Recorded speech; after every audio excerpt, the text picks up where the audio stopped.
In our first implementation, gestures were automatically selected based on the player's context. For example, blue might do a special gesture when standing on a floor button. Players became bored of seeing these gestures so quickly that they stopped using them before discovering any of the special context. Because of this, we decided to give players control of gestures as a way to express themselves, but when shown the full set from the start, they were overwhelmed by all the choices. By awarding gestures as the game progresses, we allow players to familiarize themselves with each gesture in turn. Leaving visible empty slots in the gesture wheel lets players anticipate that they'll be rewarded with cool new gestures as they progress. The gesture wheel provides quick access so that players can feel comfortable tossing out a gesture during downtime, letting them pick the perfect moment to share a high five. We have a taunt where one robot steals the other's core. When implemented, it was the only taunt that required one person to initiate. Because of this, we were afraid that it would be used for griefing.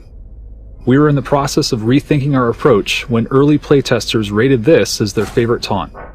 It was also the most used team taunt because it only required one player to initiate and was easier to use than the others. We ended up changing all the other team taunts to emulate the way stealing the core works. Airlocks were introduced mainly as a way to allow players to focus on individual puzzles.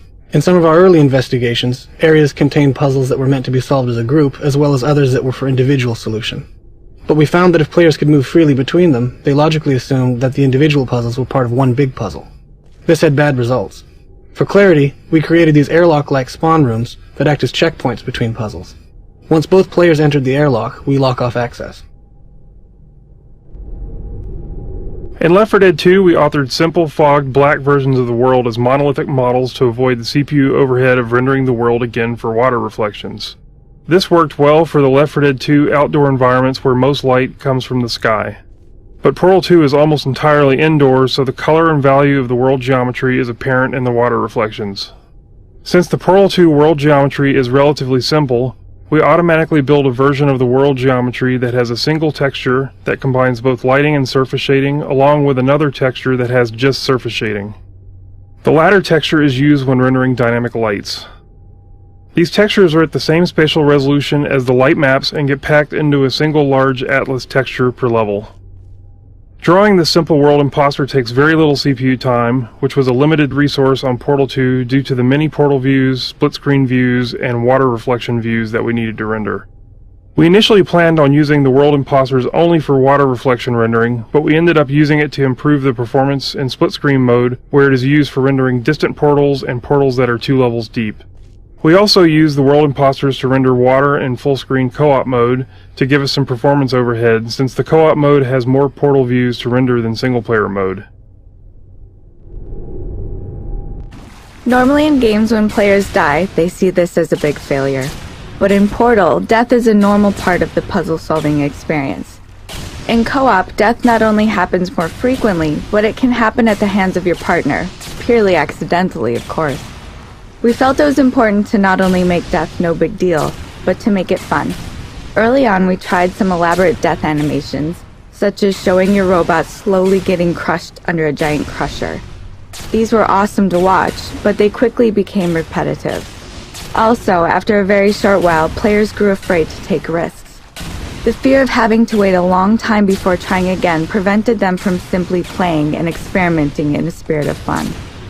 We had to find the right balance where death was quick enough to be a non-penalty and elaborate enough to be visceral and satisfying, a fun payoff for creative play.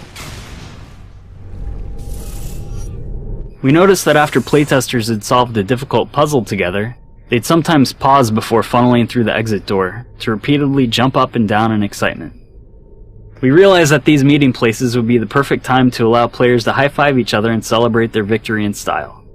Our first interface attempt had one player initiate a high-five by holding their hand up and waiting. The other player could join in by selecting the same gesture. If they were standing in the correct positions relative to each other, they'd pull off a high-five. But learning the correct place to stand was too difficult, so we decided to automatically move the bots into the correct position for the high-five. Sometimes, however, the player who wanted to high-five would be left hanging as the other player ran ahead without accepting. Increasing the time that the initiator waited with his hand up gave the other player time to return and accept. But being frozen into place for more than a few seconds was too frustrating. So finally, we made players auto-accept the team gestures. Now when the mood strikes either player, the game always ensures a successful celebration. Something that really surprised us was how often playtesters stated that they loved the basic experience of handing off a cube to their partner. Players didn't expect such a fundamental physical interaction to just work in a game. Before trying it for the first time, they would discuss their plan as if it were some unique or special new game mechanic. When it just worked, they were overjoyed. Early on, we realized that trying to tell your partner where to go, where to look, or where to place a portal was going to be really hard. Even with voice chat, saying "over there" doesn't give enough information to your partner within the 3D space. Players kept wanting to get up and point directly at their partner's screen. We developed the ping tool to address this problem. Because the ping tool was so important, we decided to train players in its use before we did anything else. We held back on the vast majority of player actions and let the players focus entirely on the ping tool. This is why the co-op bots start separated in a tube, without even the ability to walk or shoot a portal. Several puzzles in the game require the players to take on distinct, intertwined roles. We called these asymmetric chambers trust puzzles, because one player is often placing their life in the hands of the other. When one player accidentally kills the other, it almost always ends in laughter. So much laughter that we sometimes had to question if it really was a legitimate accident. These puzzles also require players to stay in constant communication, which naturally leads to some great moments of cooperative bonding. While some teams found these stressful, for many partners, these puzzles were their favorite type. But everyone agreed that they added much-needed variety and a nice change of pace. And by swapping roles, each player can get an entirely different experience within the exact same puzzle. Most players don't realize that the ping tool is context sensitive. When they're playing voice enabled, players usually rely on the look portion of the ping tool. Without voice, icons such as press the button or stand here become much more important.